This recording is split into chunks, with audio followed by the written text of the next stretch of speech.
shoulders. Tell me what you see. 'Cause I am a giant. We'll be breaking borders underneath our feet. I am a giant. Oh,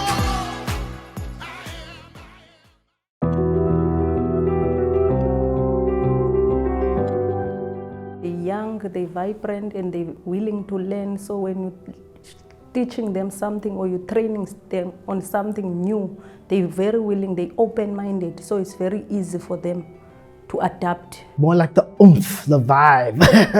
I think definitely they're not shy of questioning your methods, which is a good thing. They're bringing more energy and new knowledge. They're young, keen, willing to tackle anything.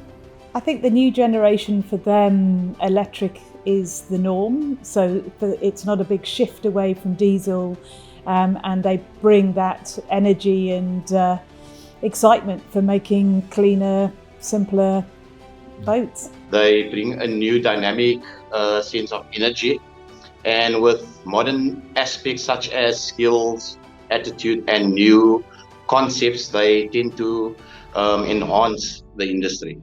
Motivation, out of the box thinking. It's always nice when new people come into the industry and learn, and it's very encouraging for me. We've got all ages, from I think early 20s to 70s here. So I think obviously youth has its energy and all their new ideas, and they're much more aware of technology, which the older people are a little bit afraid of sometimes. So I think that's what the youth can do.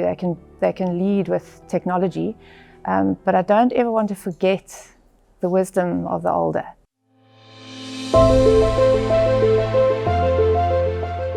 Okay, my mentor is Johan. Ever since I started working with him, I've learned a lot of things. And working with him, it's much easier. The way he explains, it's not hard to understand. Titch, Stephen Fisher, there's Uwe Jasperson, Richard Stubbs, the guys that I've sailed with have given me a lot of time and opportunity. JJ Provier, Mike Bartholomew. I stand on my mother's shoulders for sure, and handed over a very strong ethos of quality and attention to detail, and make sure the customer's happy at any cost. Denzel, Julius from a production manufacturing side of things, and Kevin from a training and development side of things. My mentor is definitely my parents and my family. Yeah, and all my managers at work have always been supportive of me. My father. My work mentor is Travis. There's been a couple of key players in the industry. Mark Gibson, Jumpy, he's helped me a lot. Nigel Clack, Joe van der Westhuizen, Titch Mitchell, Pete Shaw. Yeah, if it wasn't for all of those guys, I wouldn't be where I am. The toy yacht design were absolutely amazing, came up with some great ideas. And of course our own builder, Ralph Dill, endless experience, but this is a new concept and he's been able to come up with some very fresh thinking in the process. I look up to Kevin because Kevin always wants us to learn. He always takes us to trainings and stuff like that. So maybe one day I can be a training manager just like Kevin and change someone else's life like he did to mine.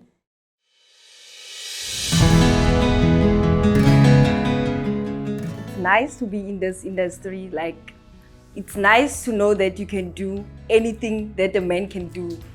It's nice to be in charge.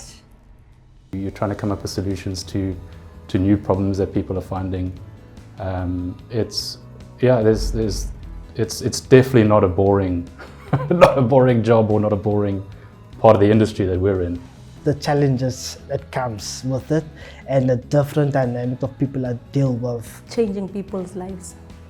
To see someone that came outside, didn't know what is a boat, what a boat look like, what is he or she going to do, but when they're done with the training, they can be able to build a boat. So what I love most is living on the hop yacht for 2 weeks in Greece. That was an amazing experience, and surpassed all my expectations. It was great. I love the people. Not only the clients, I mean, we meet the most incredible people, adventurous, crazy, interesting people who've done so many things, but all the people who work behind the scenes. I'd say being part of a dynamic team that turns people's dreams into a reality, first of all, and also having the passion to train and develop others and actually making a difference in other people's lives. I love composites. I love the flexibility of it. I like working with a team of really skilled tradesmen. I like the positivity. I love seeing how people take pride in their work. That final project when you actually say all this was worth it and you get this piece of art that you created.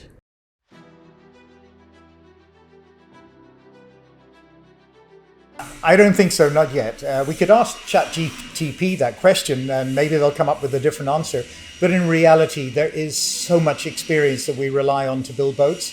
And I think it's going to be early days for AI, certainly in design. I think it could help improve and shape the design, but the actual hands-on of building a boat is going to be a long time. There's always that possibility, but I think as long as you get quality craftsmen, I think there will always be space for quality craftsmen. They can never be out of the job because it's a skills that you do with your hands. I'm a bit worried about design because, you know, I've seen the kind of things that AI can do. AI, yes, it can help. I think it could be a valuable tool to assist us in what we're doing at the moment. But for now, I think the near future is still definitely a hands-on approach. Even if the machine is doing the job, it will still need someone to be there, to be in charge, or to see if it's done or something. I think it will be easier to write job responsibilities and prepare you better for interviews and things like that. But no, I don't think so. Not really, because I think with boat building you do need that hands-on experience to craft the beautiful boats we do. I would say that would be a yes and a no answer, because with the new CNC, it actually brings about new opportunities, new development, a new skill set for boat builders. And yeah, that would be my answer.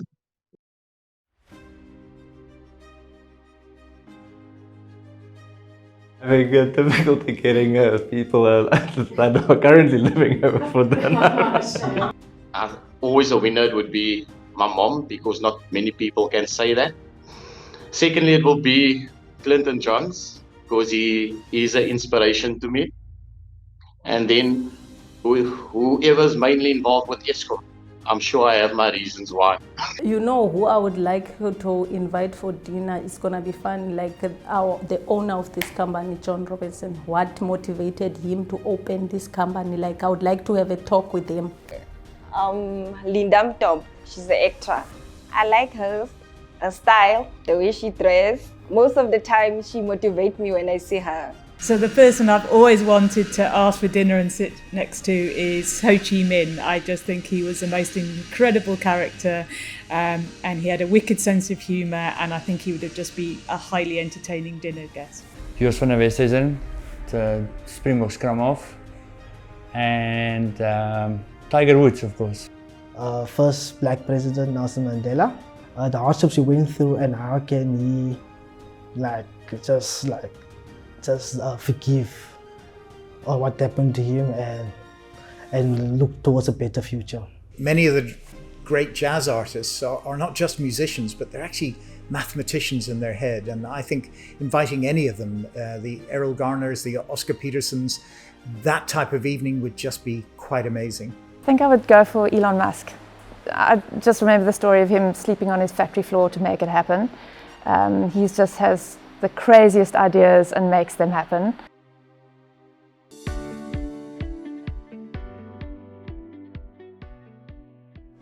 Right now, the superpower would be to wave a magic wand over boat building and produce boats faster. To do more work, maybe I can be here and there at the same time.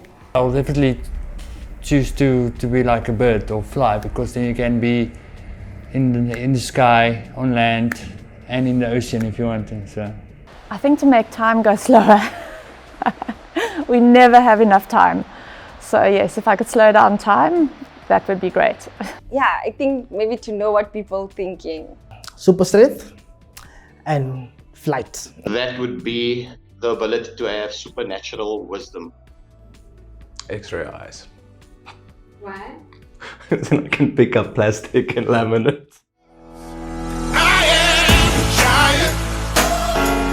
Stand up on my shoulders. Tell me what you see. 'Cause I am